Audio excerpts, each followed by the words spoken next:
Pandian store சீரியலில் இன்னைக்கான எபிசோடில் பார்த்தீங்கன்னா தங்கமயில் சரவணன் கிட்ட தான் ப்ரெக்னெண்ட்டாக இருக்கிற விஷயத்த வந்து சொல்கிறாங்க. ஆனால் சரவணன் நீ மறுபடியும் பொய் சொல்லிட்டு தான் இருக்கிறியா அப்படின்னு சொல்லிட்டு தங்கமயில பயங்கரமாக திட்டிடுறாங்க. ஆனாலும் தங்கமயில் பார்த்தீங்கன்னா இங்கே பாருங்க நான் பொய்யெல்லாம் சொல்லலை, என் கையில் ரிப்போர்ட் இருக்குது, இதை ஒரு நிமிஷம் வாங்கி படிங்க அப்படின்னு சொல்கிறாங்க. ஆனால் சரவணன் இல்லை நீ பொய் மட்டும்தான் சொல்கிற, அப்படியே இருந்தாலும் இந்த குழந்தை என்னோடது கிடையாது அப்படின்னு சொல்லிட்டு தங்கமயில கடுமையான வார்த்தைகளை வந்து திட்டிடுறாங்க. இதனால தங்கமயில் பார்த்தீங்கன்னா ரொம்பவுமே மனசொடைஞ்சு போயிடுறாங்க. என்னதான் கோபமா இருந்தாலும் அவங்க கூட சரவணன் 2 வருஷமா வாழ்ந்திருக்காங்க. கட்டின பொண்டாட்டியை இந்த மாதிரி எல்லாம் பேசலாமா அப்படின்னு சொல்லிட்டு சரவணனுக்கே இப்ப குற்ற உணர்ச்சி ஏற்பட்டிருக்கு. இந்த ஒரு விஷயத்த டைரக்டா சரவணன் பாத்தீங்கன்னா அஞ்சலி கிட்ட போய் சொல்றாரு. அதுக்கு அஞ்சலியுமே பாத்தீங்கன்னா குழந்தை விஷயத்துல யாராவது பொய் சொல்லுவாங்களா அப்படின்னு சொல்லிட்டு சரவணன் கிட்ட கேக்குறாங்க. அதுக்கு சரவணனுமே கண்டிப்பா மயில் பொய் சொல்லுவா, எனக்கு அவ மேல கொஞ்சம் கூட நம்பிக்கையே வரல அப்படின்னு சொல்லி சரவணன் சொல்லிடுறாரு. அதுக்கப்புறம் 2 பேருமே பாத்தீங்கன்னா டீ குடிக்கிறதுக்காக ஒரு பேக்கரிக்கு வந்து போறாங்க. அந்த நேரம் பாத்தீங்கன்னா மயில் டேப்லெட் வாங்குறதுக்காக அந்த வழியா நடந்து போறாங்க. அந்த நேரத்துல தங்கமயில் பாத்தீங்கன்னா சரவணனும் அஞ்சலியும் ஒன்னா இருக்கிறத பாத்துறாங்க. இதை பார்த்து ரொம்பவுமே ஷாக் ஆகுறாங்க. அது மட்டும் இல்லாம சரவணனும் அஞ்சலியும் பைக்ல ஒன்னா உட்காந்துட்டு போறத மயில் வந்து பாத்துறாங்க. இதை பார்த்த மயிலுக்கு தூக்கி வாரி போட்டுருச்சு. என்ன இவரு வேற ஒரு பொண்ணு கூட வந்து பழகிட்டு இருக்கிறாரு, இதனாலதான் என்ன வந்து வேண்டான்னு சொல்லி நினைக்கிறாரா?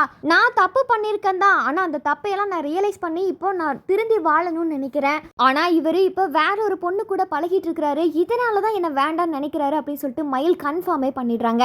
அதுக்கப்புறம் மயிலுமே டேப்லெட் வாங்கிட்டு வீட்டுக்கு சோகமா போறாங்க. வீட்டுக்குள்ள போயிட்டு ரொம்ப சைலண்டாவே உட்கார்ந்துடுறாங்க. அதுக்கப்புறம் அவங்களோட போன் எடுத்து சரவணன் கூட இருந்த போட்டோஸ்களெல்லாம் எடுத்து ஒவ்வொன்றா பார்க்குறாங்க. அந்த போட்டோஸ்களை டெலீட் பண்ணணும்னு நினைக்கிறாங்க. பட் அவங்களோட மனசு அதுக்கு ஒத்துக்கவே இல்லை. இதனால என்ன பண்ணுறாங்கன்னா அந்த ஃபோனு கபோர்டில் போய் வச்சிடுறாங்க. அதுக்கப்புறம் தன்னோட வயிற்றுல வளரக்கூடிய குழந்தைகிட்ட அதிகமாக பேச ஆரம்பிக்கிறாங்க. உனக்காக நான் மட்டும் எப்பவுமே இருப்பேன், அதே மாதிரி எனக்காக நீ இருக்க, நம்ம 2 பேர்த்துக்கு யாருமே இன்னைக்கப்புறம் தேவையே இல்லை, உன்னை நான் நல்லபடியாக பார்த்துக்குவேன் அப்படின்னு சொல்லிட்டு குழந்தைகிட்ட எமோஷ்னலாக மயில் வந்து பேசுகிறாங்க. இதுக்கப்புறம் மயில் பார்த்தீங்கன்னா மீனாக்கு கால் பண்ணுறாங்க. எனக்கு கோயிலுக்கு போகணும் போல இருக்குது, வா மீனா கோயிலுக்கு போகலாம் அப்படின்னு சொல்லிட்டு கூப்பிட்றாங்க. மீனாவும் பார்த்தீங்கன்னா கோயிலுக்கு வந்துடுறாங்க. மீனாவும் மயிலும் கோயிலில் மீட் பண்ணி பேசிகிட்டு இருக்கும்போது அந்த நேரம் பார்த்து சரவணனும் அஞ்சலியும் வந்துடுறாங்க. கரெக்டாக மயில் அவங்க 2 பேரும் உள்ளே வரதை பார்த்து ரொம்பவுமே அதிர்ச்சி ஆகுறாங்க. உடனே மீனா என்னாச்சுக்கா, யாரை பார்த்து இப்படி அதிர்ச்சி ஆகுறீங்க அப்படின்னு சொல்லிட்டு கேட்குறாங்க. அங்கே பார்த்தா சரவணனும் அஞ்சலியும் வந்து இருக்காங்க. அதை பார்த்த மீனாவுமே அக்கா அது சரவணன் மாமாவோட ஃப்ரெண்டுக்கா, நீங்கள் எதுவும் தப்பாக நினச்சிக்காதீங்க அப்படின்னு சொல்லிட்டு சொல்கிறாங்க. உடனே மயில் பார்த்தீங்கன்னா அவர் யாரு கூட இருந்தால் எனக்கு என்ன மீனா, எனக்கும் அவருக்கான உறவு எப்போவோ முடிஞ்சு போச்சு, எனக்கு இருக்கிறது ஒன்னே ஒன்று என்னோட குழந்தை மட்டும்தான், அவர் யாரு கூட வேணாலும் இருக்கட்டும், எனக்கு அதை பற்றி கவலை இல்லை அப்படின்னு சொல்லிட்டு சொல்லிடுறாங்க. இதை கேட்ட மீனா ரொம்பவுமே ஷாக் ஆகுறாங்க. என்னக்கா நீங்களே இப்படி கேட்டால் எப்படி, அவங்களுக்குள்ள ஒன்றும் இல்லைக்கா, நீங்கள் நினைக்கிற மாதிரி எந்த ஒரு தப்பான ரிலேஷன்ஷிப்பும் அவங்களுக்குள்ள இல்லை, ஜஸ்ட் ஃப்ரெண்டு மட்டும்தாக்கா அப்படின்னு சொல்லிட்டு மீனா கன்வின்ஸ் பண்ணுறாங்க.